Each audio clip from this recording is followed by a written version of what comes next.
Cam News 24, votre source d'information émettant depuis Garoua.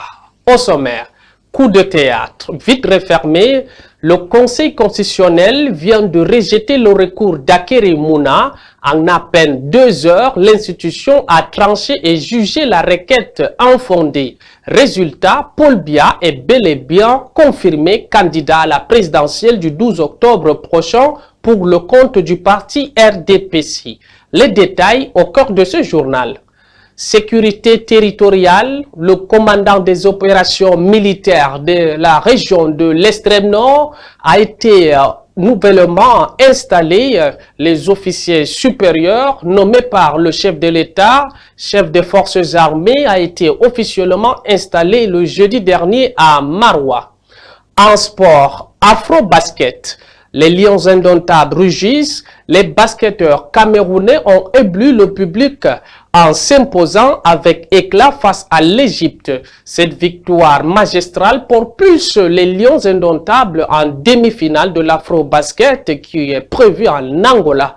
Les temps forts à découvrir dans ce journal. C'est tout pour la vitrine de ce 20h.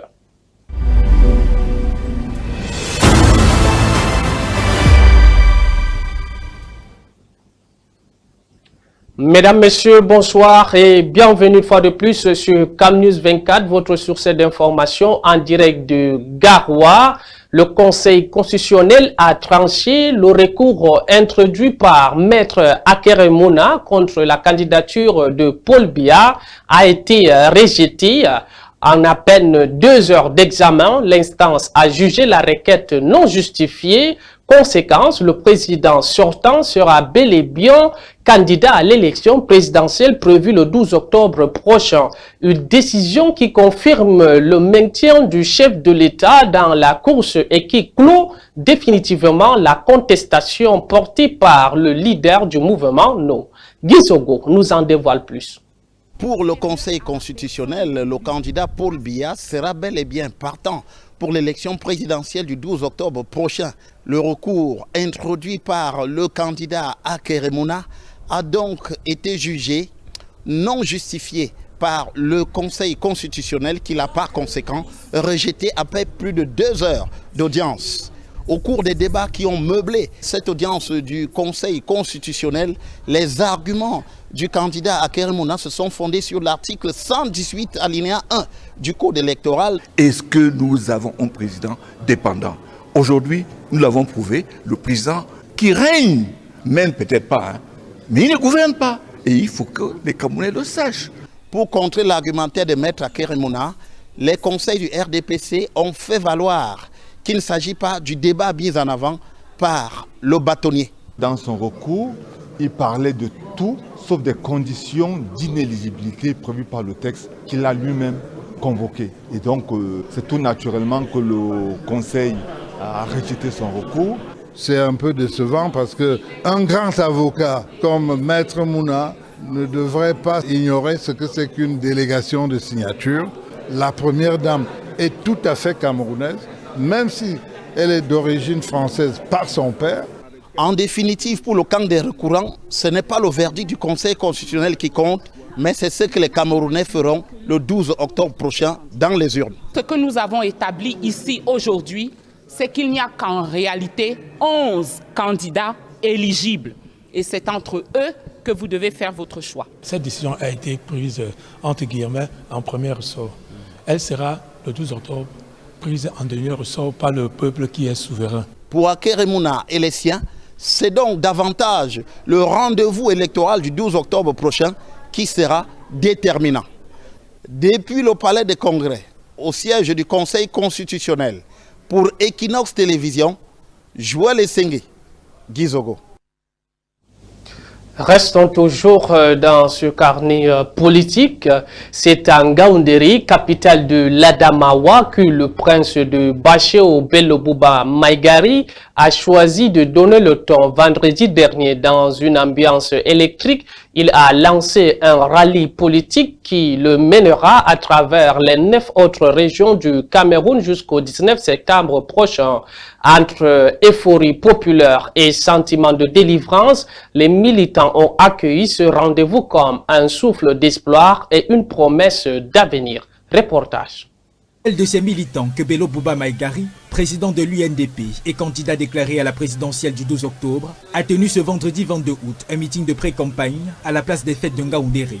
Des milliers de sympathisants venus des départements de l'Adamawa et du Mayoré ont répondu présents pour soutenir le champion. Nous étions tous émus de la mobilisation, de l'engouement et des messages. Ce méga meeting était préparé pour donner le ton avant le lancement officiel de la campagne proprement dite. Les militants ont profité de cette tribune pour réaffirmer leur confiance en leur candidat tout en dénonçant les difficultés qui frappent leur région, tout comme d'autres du pays, et qu'ils espèrent voir résolu par l'action politique. Le problème de route, le problème de la cherté de la vie, le problème d'insécurité, le problème de malgouvernance et de détournement. La cérémonie a néanmoins été marquée par une note de tristesse. Le décès la veille de l'honorable Yaouba, figure respectée du parti. Nous avons des événements malheureux qui nous ont un peu limités. Premièrement, d'abord, le report de l'avion qui devait conduire le président national ici hier. Et le plus grave, c'est le décès de l'honorable de Belel qui nous a quittés hier dans la nuit. Loin de freiner la dynamique, ces peines semblent avoir renforcé la détermination des sympathisants. C'est un message que nous lançons déjà aux autres formations politiques qui hésitent encore de venir vers l'UNDP afin que nous puissions ensemble faire bloc pour ce changement que les Camerounais attendent. Dans un discours concis, Bello Bouba Maïgari a exprimé sa reconnaissance et rappelé que l'Adamawa reste le socle historique de l'UNDP depuis sa victoire totale aux législatives de 1992. Notre parti est solidement implanté ici. Nos camarades sont enthousiastes, toujours depuis 1992, et qu'ils sont prêts à battre toutes les campagnes que nous avons en perspective. Pas seulement la première le 12 octobre, mais également les régionales, les législatives et les municipales. Ce rassemblement en Ngaoundéré, plus qu'un meeting, sonne comme une démonstration de force et un signal fort envoyé en prélude d'une campagne électorale qui s'annonce intense. Mesdames, Messieurs, vous êtes sur CamNews 24 et feuilletons les pages de notre carnet présidentiel. Lui aussi est candidat. Pierre Coetti sort de l'ombre et donne clair à sa candidature. Hier samedi, le leader de l'Union des mouvements socialistes a tracé devant ses partisans les grandes lignes du Cameroun qu'il rêve de bâtir. Une première sortie marquée par des mots forts, à la fois promesses et profession de foi. Entre vision d'avenir et appel à l'unité, l'homme politique entend désormais peser dans l'arène nationale. Kamga, pour plus de précision. Candidat de l'Union des mouvements socialistes, Pierre Coetti envisage de transformer le Cameroun s'il est élu, suivant un projet de société qui s'appuie sur 4 piliers. La justice sociale, réduction des inégalités, accès équitable aux services publics essentiels. 2. La démocratie réelle, réforme en profondeur du processus électoral, reconnaissance d'un statut clair pour l'opposition. En 3, la souveraineté économique. En 4, la solidarité nationale. Nous allons mettre en place une réelle politique pour préserver l'unité nationale et la paix. Pour un Cameroun économiquement solide, il compte protéger les industries locales. Sur les vêtements, si on continue à faire la promotion des tailleurs en consommant des produits camerounais,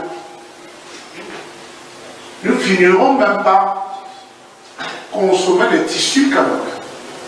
Il nous reste maintenant à produire des matières premières. Tout sera davantage possible si le Cameroun a sa propre monnaie, pense-t-il. La démarche est simple. En créant un comptoir pour acheter de l'or, c'est-à-dire au lieu que les gens sortent avec l'or, nous créons un comptoir, nous achetons l'or et on les dépose comme garantie pour créer un développement. C'est d'abord ça. Les gens ont peur que dans la balance commerciale, on risque d'avoir une monnaie faible à un certain moment. Non, quand on a de l'or, c'est une monnaie garantie. Pour remporter l'élection, Pierre Kouemo est favorable à une union des forces de l'opposition. Nous avons un seul objectif, c'est l'alternance le 12 octobre. Si les 11 candidats ont la même vision, rien ne nous empêche que les 10 se rangent derrière un candidat qui peut renverser la vapeur à cette date. Le candidat de l'UMS invite pour ce faire les Camerounais à éviter l'abstention en se rendant massivement au vote le 12 octobre prochain. Posons nos valises en Côte d'Ivoire, mais toujours politique. L'ex-ministre Jean-Louis Bulon tourne définitivement le dos au PDCI pour rejoindre une nouvelle plateforme, le CODE, sigle de Congrès démocratique. La rupture est consommée entre l'homme d'affaires et le parti dont il est issu depuis de longues années. L'homme d'affaires entend bien se présenter aux prochaines élections. Notre correspondant Julia Guetem nous éclaire sur les raisons et le choix et les conséquences possibles sur le paysage national ivoirien. Eh bien, il semblerait, oui, parce que Jean-Louis Billon, il a été révoqué de ses fonctions de délégué départemental. Pourtant, ce n'était pas vraiment une surprise. Il avait annoncé déjà il y a plusieurs mois son intention de briguer la magistrature suprême. Il se présente, donc vous l'avez dit, sous la bannière du Congrès démocratique, une plateforme politique tout juste créée qui réunit 18 petits partis et mouvements politiques et également plusieurs anciens membres du PDCI-RDA qui ont choisi de rejoindre Jean-Louis Billon. Pour rappel, l'homme d'affaires avait voulu se positionner avant même le retour de Tidjane Thiam en Côte d'Ivoire en 2022 comme le successeur d'Henri Konan Bédié. Pour autant, il ne s'est présenté à aucune des élections internes du parti que Tidjane Thiam a remporté, lui, à plusieurs reprises, avec à chaque fois plus de 96% des scrutins. Depuis, Jean-Louis Billon n'a eu de cesse de s'opposer à ce dernier, certains de ses partisans allant même jusqu'à l'attaquer en justice. Mais Jean-Louis Billon, eh bien, il reste membre du parti. Je suis toujours PDCI. Personne n'a le droit de propriété sur le parti, m'a-t-il expliqué quand je me suis entretenu avec lui un peu plus tôt dans l'après-midi. Julia, cette annonce intervient alors que le PDCI traverse, lui, une crise interne. Oui, effectivement, on l'a vu encore en début de semaine lorsque un groupe de cadres du PDCI a organisé une conférence de presse au cours de laquelle ils ont appelé à l'organisation d'un nouveau bureau politique et d'une nouvelle convention. C'est un rebondissement alors que la clôture du dépôt des candidatures pour l'élection présidentielle est fixée à mardi prochain. Donc, cette initiative pour la réconciliation et la sauvegarde du PDCI-RDA, comme ils l'ont nommé, affirme vouloir un plan B pour remplacer Tidjane Thiam comme candidat à l'élection présidentielle. Pour rappel, ce dernier a été radié de la liste électorale. Il est donc inéligible et en plus de ça, il est absent du pays depuis plusieurs mois. Mais les thiamistes leur ont opposé une fin de non-recevoir. Les élus du PDCI ont publié un communiqué réaffirmant leur indéfectible soutien à Tidjane Thiam, qui demeure, je les cite, leur unique candidat. Reste que sans candidature alternative et en l'absence de solution politique, le parti pourrait connaître sa 4e absence consécutive à une élection présidentielle. La politique a aussi ses côtés négatifs. Vendredi à Kinshasa, la peine de mort a été requise contre l'ancien président de la République démocratique du Congo, RDC, bien évidemment, Joseph Kabila, jugé par contumace. Il est accusé de complicité avec le groupe armé M23, soupçonné d'être soutenu par le Rwanda. Une décision qui relance les tensions publiques et sécuritaires dans le pays. Reportage. contre Joseph Kabila. L'ancien président de RDC est accusé de crimes de guerre et de trahison notamment. La justice le soupçonne d'avoir été complice du M23, ce mouvement soutenu par le Rwanda et qui est à l'origine de violences meurtrières depuis des années. Depuis Kinshasa, Aurélie Bazara, Kibangula. C'est la peine la plus lourde qui a été requise devant la haute cour militaire de Kinshasa pour l'accusation. Joseph Kabila est le vrai chef de la FCM23, un groupe rebelle soutenu par le Rwanda et qui occupe de larges parties de territoire dans l'est du Congo. Le ministère public a présenté l'ancien président comme complice du Rwanda qui cherche selon lui à renverser le régime du président Tshisekedi. Les avocats de l'État sont allés plus loin, ils ont contesté la nationalité congolaise de Joseph Kabila, le présentant comme rwandais. Alors Joseph Kabila est jugé par contumace. Sans surprise, il est absent de ce procès. Il n'y a d'ailleurs aucun avocat de la défense dans la salle. L'ancien président vit à l'étranger depuis plus de 2 ans. Joseph Kabila était revenu en République démocratique du Congo fin mai, à Goma, une ville sous contrôle du groupe rebelle AFC M23. Alors pour le ministère public, eh bien c'est la preuve que l'ancien président est de connivence avec le groupe rebelle. Les proches de Joseph Kabila dénoncent une persécution politique et une mise en scène. Le verdict de ce procès très médiatisé ici à Kinshasa est attendu dans les prochaines semaines.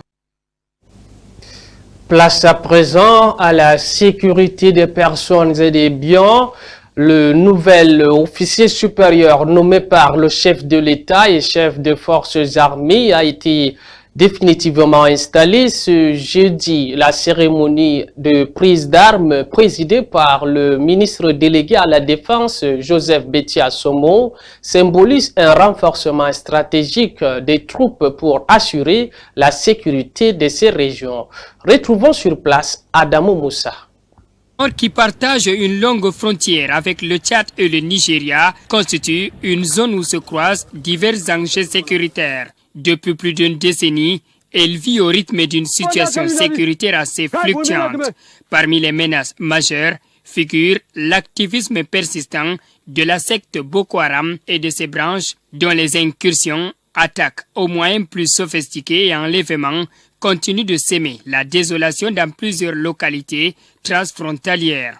La 4e région militaire interarmée qui couvre toute l'extrême nord et s'étend au maillot loti dans la région du nord dans le renforcement du dispositif sécuritaire a donc ce défi à relever. À cela s'ajoute le banditisme transfrontalier alimenté par la porosité des frontières. Des bandes armées se livrent dans plusieurs zones à des vols de bétail, de braquage et à la contrebande, compromettant les initiatives de stabilisation de cette région. Le nouveau commandant de la 4e région militaire interarmée doit donc œuvrer pour le renforcement de ces dispositifs sécuritaires à travers la présence accrue des forces armées, la coopération régionale avec les pays voisins, mais aussi la sensibilisation et l'implication des communautés dans la lutte contre l'insécurité. Vous êtes sur Camnews 24, posons nos valises à Douala, chantier de la pénétrante ouest relancé. Les engins sur le chantier de la pénétrante ouest tournent à peine régime. De l'autre côté, les usagers de la route soupçonnent que cette accélération des travaux fait suite à la visite jeudi dernier du ministre des Travaux publics. Excédés par les travaux et les perturbations, ils subissent embouteillages, poussière et itinéraires détournés. La reprise intense du chantier met ainsi les nerfs des automobiles à rude épreuve. Retrouvons de ce côté Junior Houssin et Henri Bétian. Des engins sur le chantier routier de la pénétrante ouest de Douala tourne à plein régime, mais pourtant les usagers de la route soupçonnent cette accélération comme provoquée par la visite du ministre des Travaux publics ce jeudi matin sur le chantier. Il continue de vivre le calvaire sur ses carrefours, sapeurs, rails et musique. Ici à Bonabéry. On fait presque 2 heures de temps dans l'embouteillage, souvent même, on garde souvent jusqu'à on attend dans la nuit avant de commencer à rouler. Ça veut dire que ce n'est pas facile. Regardez l'état de la route vous-même. Vous avez fait comment pour arriver là? Faut demander. Depuis 3 mois, on n'est pas bien pour faire une petite route de même pas 1 kilomètre.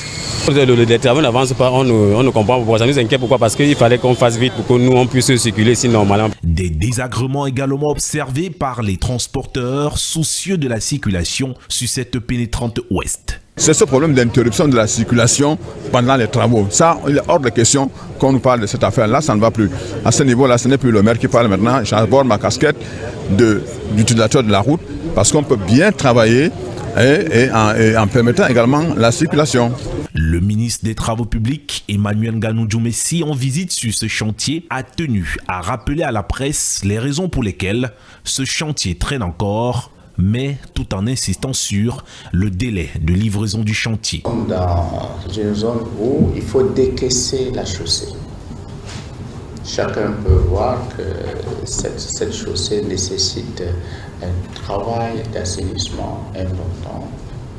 Il faut gérer de l'eau, il faut faire en sorte que l'eau ne stagne plus. Et pour que l'eau ne stagne plus, il faut décaisser la chaussée, relever sa ligne rouge et créer des ouvrages d'évacuation, rendre fonctionnels ceux des ouvrages qui sont disponibles. Et selon l'entreprise en charge de ce chantier, les délais de livraison sont dès lors connus pour la satisfaction des usagers de la route qui continuent de vivre le calvaire principalement au lieu du carrefour Sapeur, Rail et le célèbre carrefour Muzik. Pour Muzik, on a 2 semaines à travailler là-bas pour terminer et pour rétablir la circulation. Et pour Rail et Sapeur, on va travailler au même moment, on a 4 semaines. Et il faut le souligner, le délai compressé pour la livraison de ce chantier est prévu pour 1 mois et demi. Soit le 5 octobre 2025 pour être précis.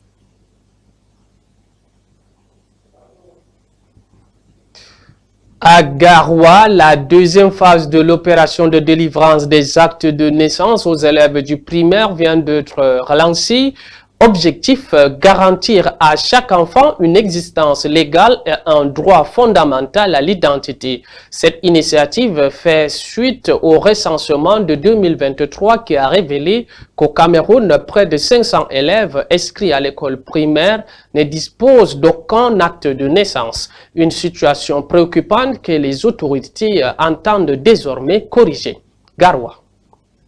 Le phénomène d'enfants scolarisés sans acte de naissance sera bientôt un triste souvenir. Des millions d'enfants au Cameroun sont victimes de la déperdition scolaire, notamment les élèves de cours moyen 2e année et ceux de classe 6. Plus de 1 500 000 enfants scolarisés sans acte de naissance au Cameroun. Des audiences foraines seront lancées à l'occasion de la deuxième phase de l'opération spéciale d'établissement et de délivrance des expéditions à l'ensemble des élèves du cycle primaire. L'échange entre le représentant du ministère de la Justice, l'inspecteur général des services du gouverneur du Nord, le procureur général, le président de la Cour d'appel du Nord, le président du tribunal administratif, les chefs de juridiction, les maires des communes et les représentants des forces de maintien de l'ordre sur les procédures du lancement des audiences foraines ont captivé l'assistance. Il s'agit d'établir des actes de naissance à 1 47